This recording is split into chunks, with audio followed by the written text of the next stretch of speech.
Dear students, आज हम संघ सिलेंट्रेटा के जंतुओं के लक्षण, उनका वर्गीकरण और महत्व के बारे में चर्चा करेंगे। संघ सिलेंट्रेटा के जंतु जो हैं ये मल्टीसेलुलर ऑर्गेनिज्म होते हैं और इनमें उत्तक स्तर का शारीरिक संगठन पाया जाता है। सर्वप्रथम 1847 में ल्यूकट नामक वैज्ञानिक ने सिलेंट्रेटा शब्द का सर्वप्रथम प्रयोग किया। सिलेंट्रेटा शब्द ग्रीक भाषा के दो शब्दों सियोल तथा एंट्रोन से मिलकर बना है, जहाँ सियोल का अर्थ है केविटी यानी गुहा और एंट्रोन का अर्थ है इंटेस्टाइन। यानी सिलेंट्रेट जंतु में आंतर ही शरीर की एकमात्र गुहा होती है, इसलिए इनको सिलेंट्रेट कहा जाता है। हैडचेक ने 1878 में इस संघ का नया नाम निडेरिया रखा।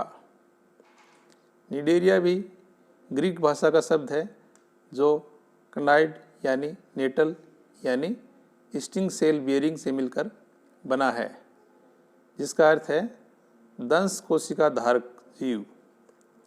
यानी इस संघ के जंतुओं में दंश कोशिका यानी निमेटोसिस्ट जो है पाई जाती है। इस संघ के जंतुओं में दंश कोशिका पाई जाती है, जिसको मैंने बताया निमेटोसिस्ट या निडोब्लास्ट या निमेटोब्लास्ट भी कहा जाता है। इस संघ में लगभग 10,000 से अधिक जंतु प्रजातियां सम्मिलित की गई हैं, जो कि समुद्री या सौर जल के जलाशयों में पाई जाती हैं। इनमें से अधिकांश जंतु प्रजातियां लवणीय होती हैं, यानी समुद्री जल में पाई जाती हैं।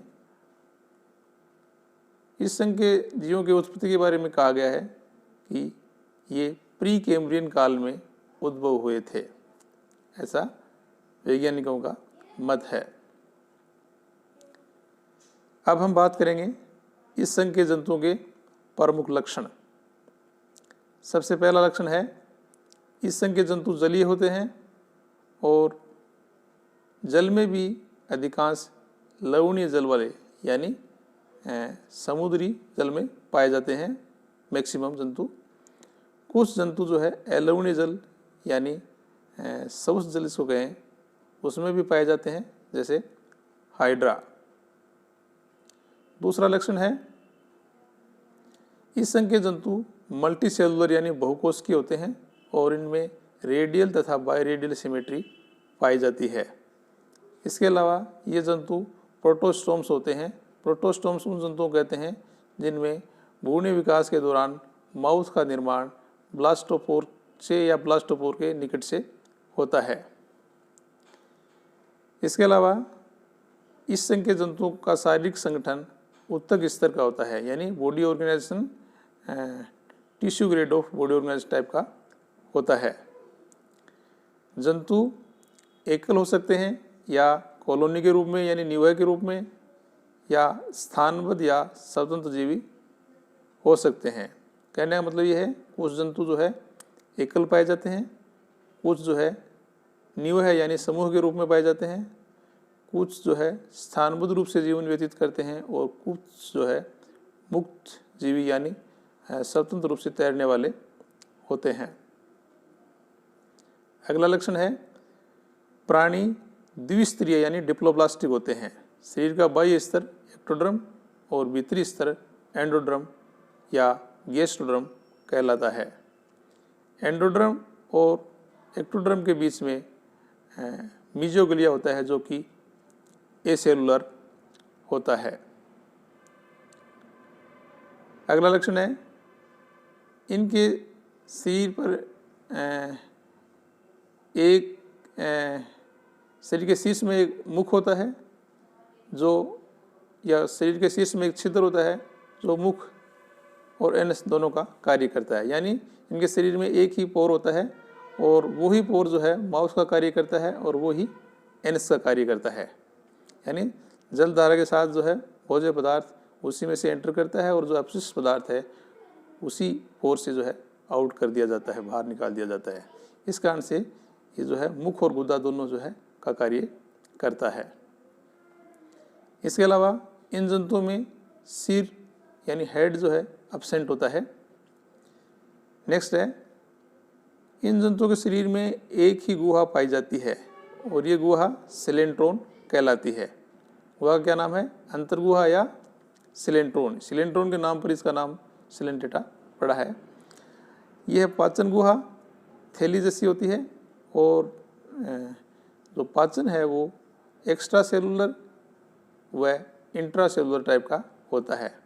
एक्स्ट्रा सेलुलर यानी कोशिका के बाहर और इंट्रा सेलुलर का मतलब है कोशिका के अंदर। अगला है, मुख के चारों ओर लंबे स्पर्शक यानी टेंटेकल्स पाए जाते हैं जो शिकार पकड़ने और गमन में मददगार होते हैं। नेक्स्ट है, देह भित्ति में दंश कोशिकाएं यानी निमेटोसिस्ट पाई जाती हैं जो आत्मरक्षा करने, आधार से चिपकने तथा भोजन पकड़ने में सहायक होती हैं। टिनोफोरा में दंश कोशिकाएं अब्सेंट होती हैं। अगला लक्षण है, इस संघ के जंतुओं में श्वसन तंत्र, उत्सर्जन तंत्र और सर्कुलेटरी यानी परिसंचरण तंत्र अब्सेंट होता है, अनुपस्थित होता है।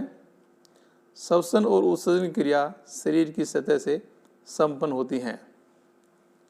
अगला लक्षण है, इन जंतुओं में तंत्रिका कोशिकाओं की शाखाएं आपस में मिलकर तंत्रिकाओं का जालक बनाती हैं, यानी आपस में जो है जाल बना लेती हैं। नेक्स्ट है, नेत्र बिंदु या स्टेटोसिस्ट जो है पाए जाते हैं, वो जंतुओं में पाए जाते हैं। नेक्स्ट है, इनमें पोलिपोइड जो जीवक हैं वो चूनेदार अस्थि या स्ट्रक्चर का निर्माण करते हैं जिसे कोरल कहा जाता है। नेक्स्ट है, इनमें डाइमोर्फिज्म या पॉलीमोर्फिज्म देखने को मिलती है। डाइमोर्फिज्म का मतलब है दो रूप यानी दो जीवक, जैसे पोलिप और मेडुसा। और पॉलीमोर्फिज्म का मतलब दो से ज़्यादा प्रकार के जीवक, जैसे पोलिप, मेडुसा, गेस्ट्रोजूइड्स, डक्टाइलोजूइड्स, गोनोजूइड्स। इस तरह से कई प्रकार के जो जूइड्स हैं, जीवक हैं, वो पाए जाते हैं। तो जंतुओं में पॉलीमोर्फिज्म या डायमोर्फिज्म पाई जाती है। पोलिप बेलनाकार, स्थानबद्ध तथा अलैंगिक जनन करके मेडुसा उत्पन्न करते हैं, जबकि मेडुसा छत्राकार यानी छतरीनुमा, स्वतंत्र यानी फ्री लिविंग, मुक्त रूप से तैरने वाले तथा लैंगिक जनन करके पोलिप उत्पन्न करते हैं। अगला लक्षण है, इन जीवों के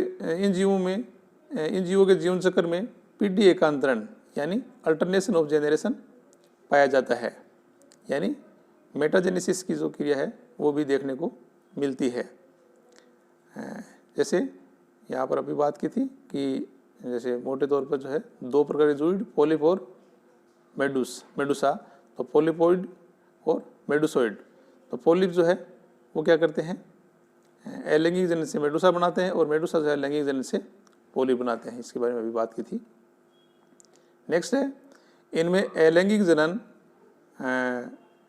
मुकुलन तथा विखंडन द्वारा संपन्न होता है, यानी जो एसेक्सुअल रिप्रोडक्शन है वो बडिंग, मुकुलन तथा विखंडन यानी फिशन द्वारा कंप्लीट होता है, तथा जो सेक्सुअल रिप्रोडक्शन है, लैंगिक प्रजनन है, वो युग्मकों के निर्माण द्वारा या युग्मकों के फ्यूजन द्वारा होता है, जिसमें ओवा और स्पर्म जो है वो बनते हैं। अगला है, इनके लार्वा को प्लेनुला लार्वा कहा जाता है, प्लेनुला।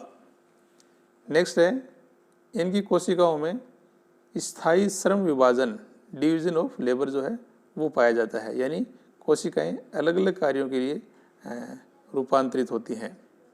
जैसे हम बात करें Hydra, Physalia, Obelia, Aurelia, sea anemone, Pennatula, Fungia, Gorgonia इत्यादि बहुत से जंतु जो हैं उदाहरण दे सकते हैं। ये सभी संघ सिलेंट्रेटा के जंतु हैं।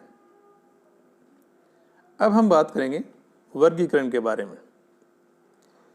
संघ सिलेंट्रेटा के जंतुओं को मुख्यतः 3 वर्गों में बांटा गया है। कुछ जगह 4 वर्ग भी दर्शाए गए हैं। जो चौथा वर्ग है क्यूबोजोआ, उसको कुछ जगह जो है स्काइफोजोआ का एक ऑर्डर जो है माना गया है। तो जो 3 वर्ग मानते हैं उसमें क्यूबोजोआ नहीं है। क्यूबोजोआ क्या है? स्काइफोजोआ का ऑर्डर। और कुछ लोग जो है क्यूबोजोआ को अलग से वर्ग मानते हैं। तो यहाँ हम जो है 4 वर्ग मानते हुए, यानी संघ सिलेंट्रेटा के 4 वर्ग मानते हुए चर्चा करेंगे। सबसे पहला वर्ग है हाइड्रोजोआ, दूसरा स्काइफोजोआ, तीसरा एंथोजोआ और चौथा क्यूबोजोआ। तो सबसे पहले वर्ग हाइड्रोजोआ। हाइड्रोजोआ भी ग्रीक भाषा का शब्द है, जो ग्रीक भाषा के 2 शब्दों हाइड्रो यानी water and Zoa means animal, है ना, से मिलकर बना है, जल में पाए जाने वाले जीव। और जो हाइड्रोजोआ वर्ग है, इन जंतुओं के जो लक्षण हैं वो इस प्रकार से हैं। पहला है, इसमें पोलिप पाया जाता है। मेडुसा या तो एब्सेंट होता है या कुछ जंतुओं में उपस्थित भी हो सकता है, लेकिन मुख्य जो जीव होता है, जूइड होता है, वो पोलिप ही होता है। दूसरा है, इनके पोलिप में स्टोमोडियम अनुपस्थित होती है। पोलिप में स्टोमोडियम जो है वो नहीं पाई जाती। स्टोमोडियम जो है एक तरह से जठर संवाही गुहा यानी गैस्ट्रोवेस्कुलर कैविटी जो है का एक्टोडर्म द्वारा निर्मित अग्रभाग होता है। तो स्टोमोडियम क्या हो गया? जो गैस्ट्रोवेस्कुलर कैविटी है, इसको एक हार्नाल भी मान सकते हैं, तो उसका एक्टोडर्म द्वारा निर्मित अग्रभाग होता है। तीसरा लक्षण है, इस वर्ग के जंतुओं में दंश कोशिकाएं यानी स्टिंग सेल जो है वो एब्सेंट होती हैं, नहीं पाई जाती। चौथा है, इस वर्ग में यानी वर्ग हाइड्रोजोआ में मैंने पहले बताया कि अधिकांश में पोलिप ही होता है, मेडुसा नहीं पाया जाता। अगर फिर भी कुछ जंतुओं में अगर मेडुसा पाया जाता है तो मेडुसा में विलम, जो कि मेनुब्रियम के ठीक बीच में जो है ना एक मुख नुमा संरचना जो है छिद्र होता है, विलम जो कहते हैं, वो पाया जाता है। तो वो जो है जो मेडुसा है, इसमें विलम जो है पाई जाती है, अगर मेडुसा पाया जाता है तो हाइड्रोजोआ में। तो इस प्रकार के जंतुओं को क्रेस्पिडोट कहा जाता है। यानी हाइड्रोजोआ के जो जंतु हैं उनमें मुख्य जीवक पोलिप होता है, मेडुसा एब्सेंट होता है, लेकिन कुछ जीव जो हैं उनमें पोलिप और मेडुसा दोनों पाए जाते हैं। तो जिनमें मेडुसा भी पाया जाता है तो मेडुसा में जो है विलम भी पाई जाती है। और इस प्रकार के जो मेडुसोइड जो जीव हैं उनको क्रेस्पिडोट कहा जाता है, या इस प्रकार जो मेडुसा उसको क्रेस्पिडोट कहा जाता है। अगला लक्षण है, कुछ समुद्री या शौचजलीय या एकल निवासी, इसके बारे में पहले बात की थी कि जंतु जो है समुद्री जलीय होते हैं और जल में भी अधिकांश समुद्री जलीय होते हैं, और कुछ जो है शौचजलीय होते हैं, और कुछ जो है एकल रूप में पाए जाते हैं, कुछ निवयी पाए जाते हैं, कुछ स्थानबद्ध होते हैं, कुछ स्वतंत्र रूप से तैरने वाले होते हैं। इस तरह के जीव जो है अपने सिलेंट्रेटा के लक्षणों में बात की थी। तो यहाँ पर जो हाइड्रोजो के जीव हैं वो कैसे होते हैं? समुद्री होते हैं और शौचजलीय होते हैं, यानी ये जो फ्रेश वाटर का सोर्स है उसमें भी पाए जाते हैं। कुछ समुद्री होते हैं, कुछ शौचजलीय होते हैं, एकल भी होते हैं और निवयी भी होते हैं। अब हम बात करेंगे वर्ग हाइड्रोजोआ के गणों के बारे में। चूँकि आपके सिलेबस में classification up to class level ही दिया हुआ है, अतः हम गणों के बारे में विस्तार से चर्चा नहीं करेंगे, सिर्फ जो है गणों के नाम ही बताएंगे यहाँ पर। तो हाइड्रोजोआ जो वर्ग है उसको 4 गणों में बांटा गया है, जैसे 4 प्रमुख ऑर्डर हैं। पहला ऑर्डर है हाइड्रोइडा, जिसमें कि हाइड्रो सम्मिलित किया गया है। दूसरा ऑर्डर है ट्रैकेलाइना, जिसमें ट्रैकेलाइना है जीव, और तीसरा है एक्टिनोइडा, और चौथा है साइफोनोफोरा। तो हाइड्रोइडा, ट्रैकेलाइना, एक्टिनोइडा और साइफोनोफोरा 4 ऑर्डर हैं वर्ग हाइड्रोजोआ के। अगला है वर्ग 2 स्काइफोजोआ। स्काइफोजोआ भी ग्रीक भाषा का शब्द है और ये ग्रीक भाषा के दो शब्दों स्काइफो और जुअन से मिलकर बना है, जुआ। तो स्काइफो का अर्थ है कप लाइक, यानी कप नुमा या प्याले नुमा, और जुआ का मतलब एनिमल, जीव। तो ये जो जीव हैं इनकी संरचना जो है कप नुमा होती है, प्याले नुमा होती है। तो वर्ग स्काइफोजोआ के जो जीव हैं उनके सामान्य लक्षण इस प्रकार से हैं।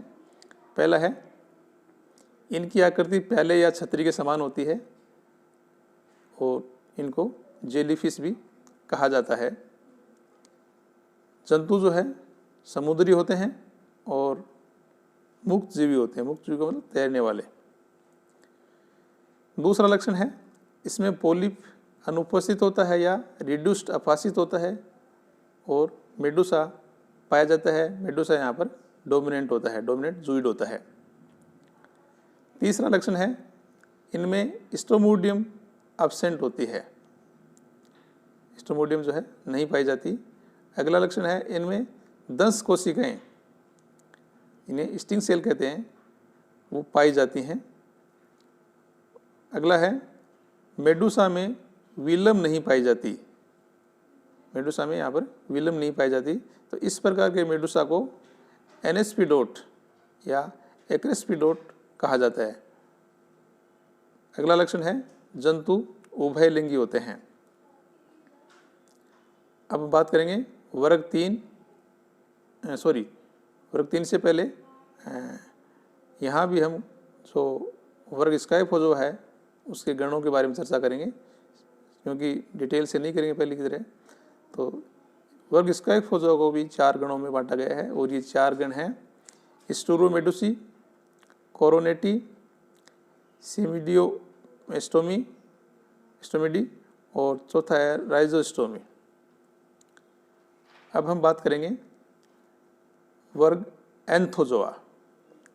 तीसरा जो वर्ग है, प्रमुख वर्ग है, वो है एंथोजोआ।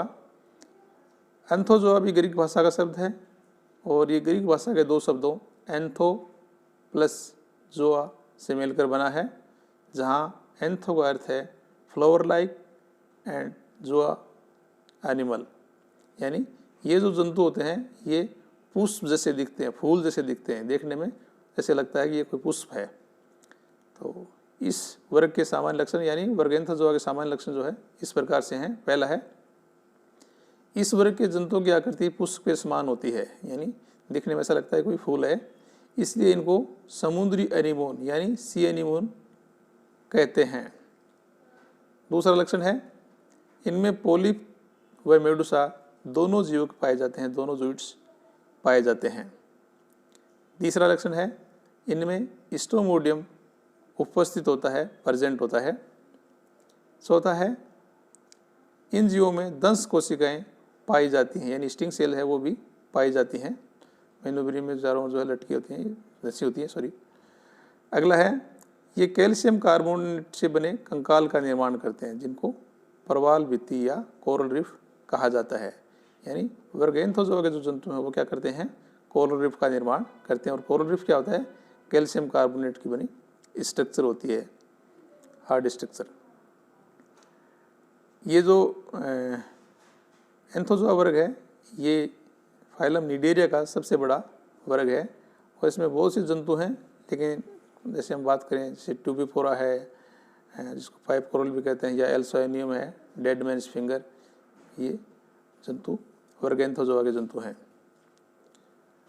अब है चौथा वर्ग, वर्ग क्यूबोजोआ। अगर इसको हम वर्ग क्लास के रूप में मानते हैं तो ये चौथा वर्ग, अदरवाइज ये क्या है, ऑर्डर है किसका, स्काइफोजोआ का। तो क्यूबोजोआ भी ग्रीक भाषा का शब्द है और ये जो है 2 शब्दों, ग्रीक भाषा के 2 शब्दों क्यूबो यानी घन और जोआ यानी एनिमल, जंतु से मिलकर बना है। तो इस वर्ग के जो लक्षण है वो इस प्रकार से हैं। पहला है, इन जंतुओं की आकृति छतरी के समान होती है ना, लेकिन इनका छत्रक जो है वो कैसा होता है, क्यूब लाइक, घनाकार, जिसमें 6 जो है कोण बनते हों, 6 जो भुजाएं इसमें हों। तो इस तरह की जो है स्ट्रक्चर जो है छतरी जैसी दिखती है, उसमें जो छत्रक है वो घनाकार होता है, क्यूब्ड होता है। दूसरा लक्षण है इन जंतुओं में पोलिप और मेडुसा दोनों जूइड पाए जाते हैं। तीसरा है इनमें स्टोमोडियम जो है वो भी पाया जाता है, प्रेजेंट होता है। अगला है इनमें दंश कोशिकाएं यानी स्टिंग सेल्स है वो भी प्रेजेंट होती हैं। और कुछ जंतु जो वैसेले होते हैं और इनको सीवास भी कहा जाता है। अब हम बात करेंगे संघ सिलेटेटा के जंतुओं का महत्व है। सबसे पहले है मनोरंजन गतिविधियों में, यानी संघ सिलेटेटा के जो जंतु हैं वो अधिकांश जंतु समुद्र में पाए जाते हैं और समुद्र में जो जीव हैं वो इनमें से कुछ जो है जैसे जेलीफिश है या कुछ कोरल्स हैं वो आकर्षक डिजाइन के रूप में होते हैं। इस कारण से जो गोताखोर हैं वो इन जंतुओं को देखने के लिए एक तरह से गोताखोरी भी सीखते हैं। और दूसरा क्या है कि यहाँ पर जो तैराक हैं वो ये मान के चलते हैं कि जहाँ पर कोरल है या कोरल बहुल क्षेत्र है वहाँ पर जो है जो खतरनाक जीव हैं, बड़ी जो मछलियाँ जो हैं वो वहाँ पर नहीं मिलती। इस कारण से जो है वो इस क्षेत्र को जो है एक तरह से अंडर वाटर टूरिज्म के रूप में जो है सेलेक्ट करते हैं। यानी जहाँ पर कोरल है वो एरिया जो है एक तरह से अंडर वाटर टूरिज्म के रूप में डेवलप क्षेत्र माना जाता है और यहाँ पर जो है सैलानी तैरने के लिए खूब आते हैं। और ये जो कोरल हैं इनकी स्ट्रक्चर जो है इनके बारे में वो जो है इनको देखने के लिए आते हैं और स्कूबा जो है वो भी सीखते हैं, करते हैं। दूसरा लक्षण है वर्गेंथोजोआ के वर्गेंथोजोआ के वंश कोरेलियम से कैल्शियम कार्बोनेट से बना बंगूर कंकाल प्राप्त होता है जिसे मूंगा कहा जाता है। यानी अभी हमने बात की जो तीसरा वर्ग है ना एंथोजोआ, तो एंथोजोआ का जो जीनस कोरेलियम है उससे कैल्शियम कार्बोनेट से बना बंगूर कंकाल प्राप्त होता है और इस कंकाल को मूंगा कहा जाता है। ये लाल और सफ़ेद रंग में पाया जाता है जो पॉलिश करने पर चमकदार और चिकना हो जाता है। तो ये जो मूंगा है ये एक तरह से कीमती है पत्थर और ज्योतिष में विश्वास करने वाले जो लोग हैं वो इसको मंगल ग्रह से जोड़ते हैं। ये मानते हैं कि मंगल ग्रह के प्रभाव जो है उसको ये कम करता है। इसलिए आपने देखा होगा कि बहुत से लोग जो है अंगूठी में जो है लाल रंग का पत्थर पहनते हैं और ये पत्थर क्या है, मूंगा है। तो जो ज्योतिष में विश्वास करने वाले लोग जो हैं वो ये मानते हैं कि मंगल के प्रभाव से जो परेशानियाँ हैं उसको मूंगा पहनकर जो है कम किया जा सकता है। तो इस तरह से एक व्यापारिक दृष्टिकोण से भी इसका महत्व है। मूंगा जो है महंगा बिकता है। तीसरा है कि विभिन्न निडेरियंस प्रजातियों को एक्वेरियम और घरों में सजावट के रूप में भी काम में लिया जाता है। बहुत सी जो सिलेंटेड्स जंतु प्रजातियां हैं उनको एक्वेरियम में और घरों में भी सजावट के रूप में रखा जाता है। चौथा है कि कोरल कार्बोनेट को शरीर द्वारा तीव्रता से सोखने के कारण इनका चिकित्सीय महत्व भी है। तो ये कैल्शियम कार्बोनेट की कुछ सप्लीमेंट्स मरीज को अगर दिया जाता है तो कैल्शियम ऑक्जेलेट के रूप में या अन्य रूप में जो है दिया जाता है, तो वो जो धीरे धीरे जो है डिजोल्व होता है और बॉडी द्वारा अब्जॉर्ब होता है।